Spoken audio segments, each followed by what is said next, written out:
chained to a drowning house with floodwaters rising fast, everyone thought this German Shepherd had no chance to survive.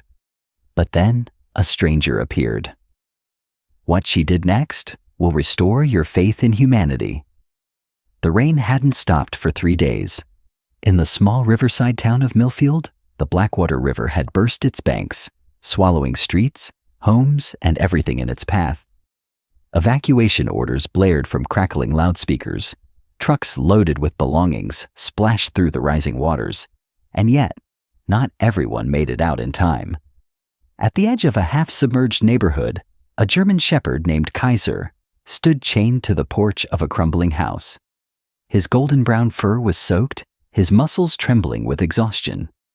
The floodwaters lapped at his paws, rising inch by inch. His chain, rusted and unforgiving, gave him just enough room to stand on the tilting wooden planks. No shelter, no escape. Kaiser barked, the sound raw and desperate, but the only reply was the relentless roar of the flood. His owner had left him behind. Across town, Lena Hartman, a 34-year-old paramedic, was helping evacuate residents from a flooded nursing home. Her hands moved quickly, her mind sharp despite the exhaustion clawing at her. But when she passed a group of volunteers talking in hushed tones about a chained dog near Elm Street, her blood ran cold.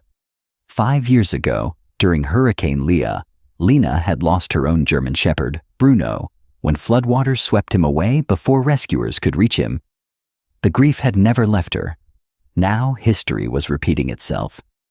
Without hesitation, Lena commandeered a small rescue boat and navigated through the flooded streets, her pulse hammering. When she turned onto Elm Street, her flashlight beam caught a flash of movement. A dog, straining against his chain, water now reaching his chest. Lena didn't think. She waded into the icy water, the current pulling at her legs. The house groaned ominously, its foundation crumbling beneath the flood's weight. "Easy, boy," she called, her voice shaking. "I've got you." Kaiser's ears pricked. He barked once, sharp, hopeful, then whined as the porch beneath him shuddered. Lena lunged forward, her numb fingers grappling with the rusted clasp. The chain wouldn't budge. The house gave another sickening groan. With a final, desperate wrench, the clasp snapped. Just as the porch collapsed into the water, Lena wrapped her arms around Kaiser and kicked backward, barely avoiding the debris. The current seized them, dragging them toward a submerged truck. Kaiser thrashed in panic, but Lena held him tighter. "Swim with me," she ordered, her voice cutting through his fear.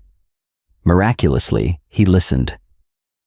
Together they fought their way to a half-submerged tree, clinging to its branches until a rescue team spotted them. At the emergency shelter, Kaiser trembled in a makeshift kennel, flinching at every sound. Lena watched him, her chest tight. She couldn't leave him. The shelter staff agreed. Kaiser needed a foster home.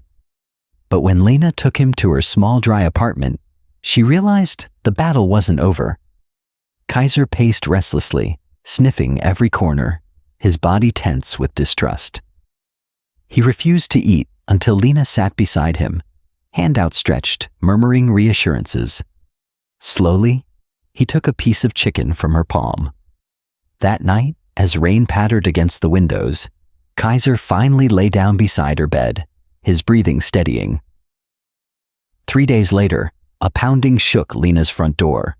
Kaiser erupted into furious barks, his body rigid. Through the peephole, Lena saw a hulking man, Derek Voss, Kaiser's former owner. "That's my dog," Derek snarled. "You stole him." Lena's grip on Kaiser's collar tightened. "You left him to die." Derek's face darkened. "I'll be back with the law." Lena knew the system. If Derek filed for Kaiser's return, the courts might side with him. Ownership laws were brutal. She needed proof of neglect. She spent the next day tracking down witnesses. A neighbor who saw Derek leave Kaiser chained. A volunteer who'd heard him say, "Just a dog, I'll get another." Armed with statements and photos of the flooded property, Lena filed for emergency custody. But Derek wasn't done. That night, he returned with 2 friends, circling Lena's house like predators.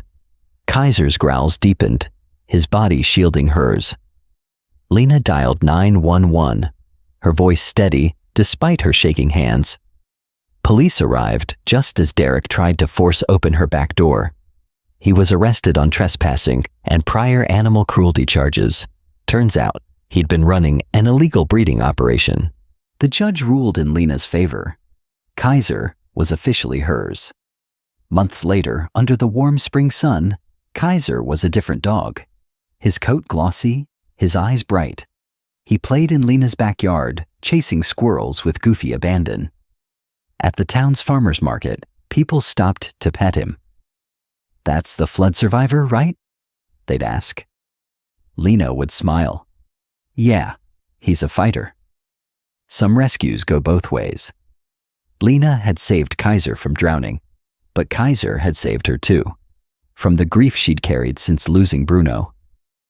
That night, as Kaiser sprawled across her couch, a habit he'd claimed with zero shame, Lena rubbed his ears.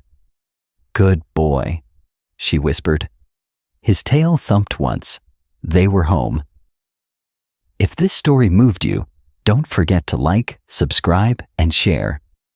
Every rescue reminds us of the power of second chances and the unbreakable bonds they create.